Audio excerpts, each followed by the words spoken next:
Hello ladies and gentlemen, welcome to Tech and Travel. Today I'm going to talk about how I went about making my decision between going for the iPhone 13 Pro and the larger iPhone 13 Pro Max. As context, I essentially went from the larger 12 Pro Max to the smaller iPhone 13 Pro. And I've used these phones extensively, the 12 Pro Max for a year and now the iPhone 13 Pro for more than a month. And today I would like to lead you through my decision making process as well as my experience using these two phones for extended period of time. This is with the objective of helping you make the right decision. It's a big decision and you don't want to get the decision between the Pro and the Pro Max wrong. Now, to help you make the right decision, I'm going to run you through 5 similarities between the 13 Pro and the 13 Pro Max and the 3 key differences where you need to make a decision on. Starting with the similarities. Firstly, 13 Pro and 13 Pro Max essentially have the same A15 processor.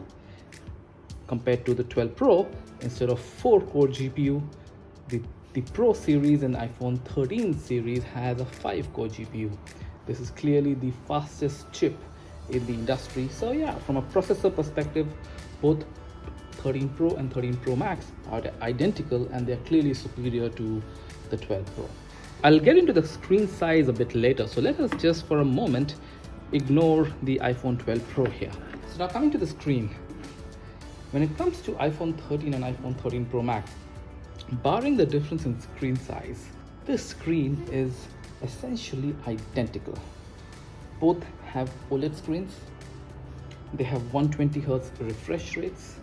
More importantly, it has ProMotion that allows it to dynamically adjust the refresh rate from 10 Hz to 120 Hz. They have the same 1000 nits peak brightness. Next, camera system.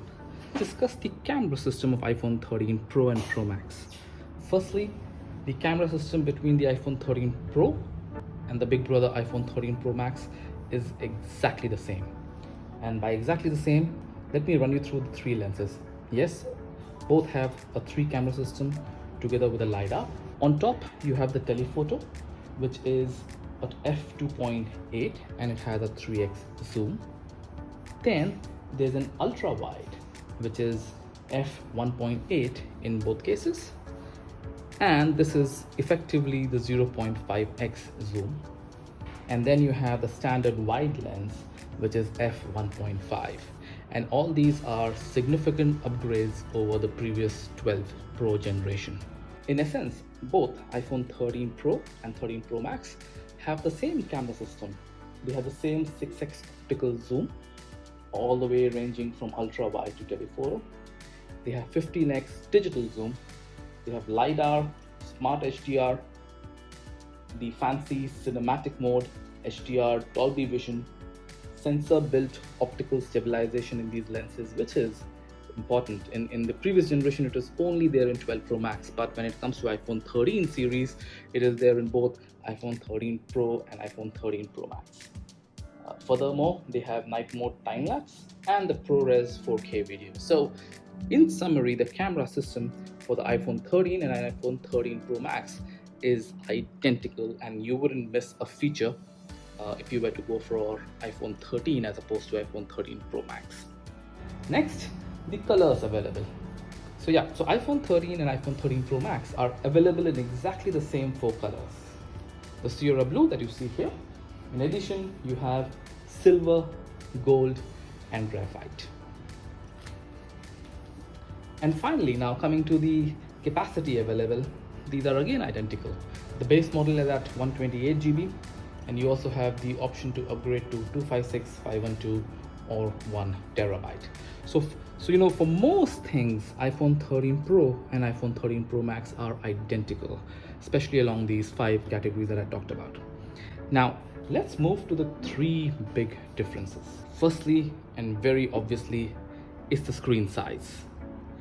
So now I've gotten my 12 Pro Max back here, and the screen size of iPhone 12 Pro Max and 13 Pro Max is essentially the same. So I'm going to use this for comparison. The iPhone 13 Pro is a 6.1 inch diagonal size.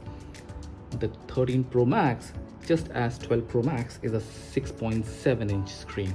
The impact is that this is essentially 20% bigger in size than, if you go by screen area, the Pro Max series is 20% bigger in size than the Pro series. And if you take the area, 6.7 versus 6.1, if you take the area, it's 20% more. What are the pixels? As you can see, the Pro Max series has about 3.57 million pixels at 2778 x 1284, and the Pro series has 2.96 million pixels at 2532 and 1170. They are again very similar when it comes to the pixel density. So in short, it's a 20% larger screen. Now, having talked about the numbers here, question is, what difference does it make? And my honest answer is that it doesn't really make that much of a difference. I was initially carried away by the 20% larger size last year, but when I think of it and the usability of it, you know, if I count the number of rows of apps that you can see here, in the Pro Max series, you're 1, 2, 3, 4, 5, 6. In the Pro series, you have 1, 2, 3, 4, 5, 6. So it's the same 6-layer app structure that you can see here. And this is just to highlight how these phones give you the exact same experience. And the 20% more screen area in the Pro Max series is essentially not made use of in any significant way. So when you're watching video, you have a larger screen. That does help to some extent, but believe me, after having used my iPhone 13 Pro for nearly more than a month now, I personally don't see any difference whatsoever. And I have to be reminded that, well, I'm on a smaller screen. In practical sense, it doesn't make any difference. And when I went for the 12 Pro, I was trying to get a larger screen size, hoping that it would sort of make up for my iPad in some ways. But let me highlight to you, at 6.7 inch, it really can only be used as a phone. 6.7 is too small for it to be used as an iPad. So yeah, so to summarize on the screen size, 6.1 versus 6.7, that's a difference in number. It's 20% larger screen area, no doubt about that. But in practical terms, in my experience, I have not missed moving to a smaller screen. Next, let's come to the battery life. 13 Pro Max, by virtue of having a larger overall shell, has a bigger battery essentially. And if you look at this graph here, iPhone 13 Pro Max gives you 28 hours of playback time compared to 22 hours with iPhone 13 Pro. And just as reference, my iPhone 12 Pro Max was only 20 hours. So it's important to understand this. iPhone 13 Pro has better battery life than 12 Pro Max, and this is significant. Now, just to get a little bit more technical so that we understand why is this happening.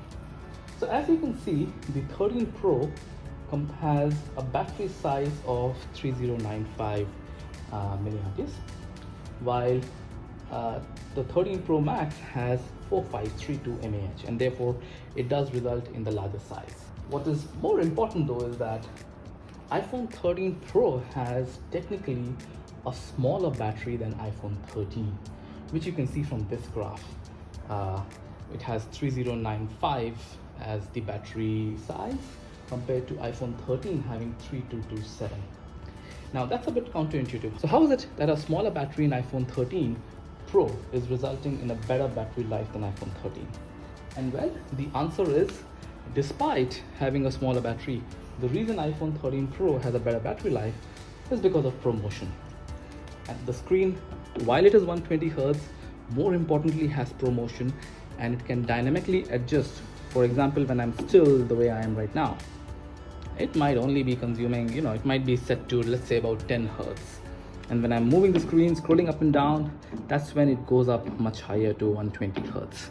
So if I was to go to my settings and scroll really quickly, that's perhaps the only time when it goes to 120 Hz. And then yes, it is crystal smooth.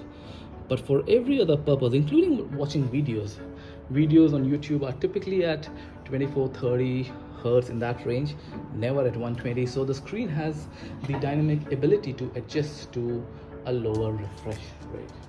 Now, the important thing here is that iPhone 13 Pro has 22 hours of battery life, which is far better than any of the 12 series. 12 Pro Max had 20 hours, and I love using my phone for 1 year, and I didn't have any issues whatsoever with 20 hours of battery life. So any upgrade from there is really bonus, which I really don't need.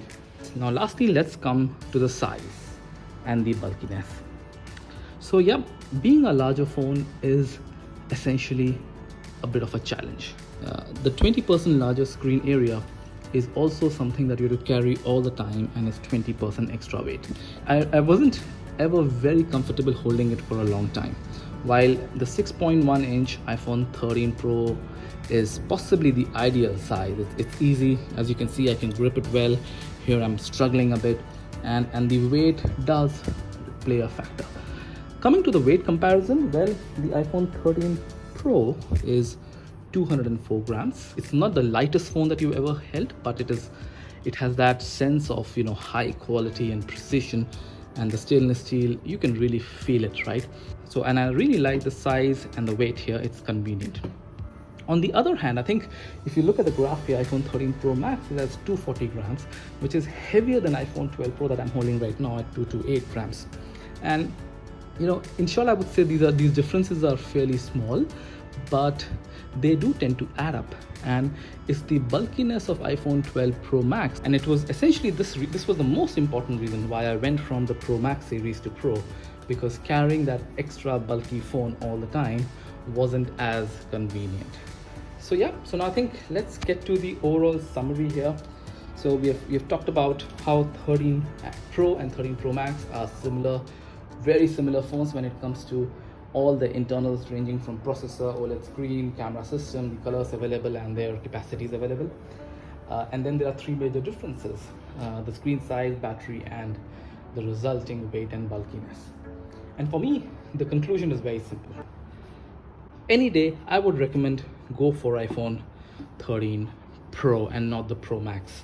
And the reasons are very simple. The three major differences: screen size, 6.1 versus 6.7. Honestly, I find no practical difference whatsoever, and I don't see the benefit of using 6.7 inch screen. And I don't really miss anything using my iPhone 13 Pro. Second, battery life. Well, battery life of iPhone 13 Pro series is in any case better than Pro Max of the previous generation. So I'm pretty happy with the battery life I have here. Sure, more the better, but then there's a downside. The downside is it would be a bulkier phone. And again, while you may or may not feel it at the store, to carry a bulky phone all the time does add up. And in my personal case, my view is very simple. Simply go for the 13 Pro series. You'll be very happy with it. If you have any questions, leave us in the comments below, and do remember to subscribe to our channel. See you guys. Bye-bye. For more such unbiased reviews and for the latest on tech and travel, subscribe to our channel, Tech and Travel.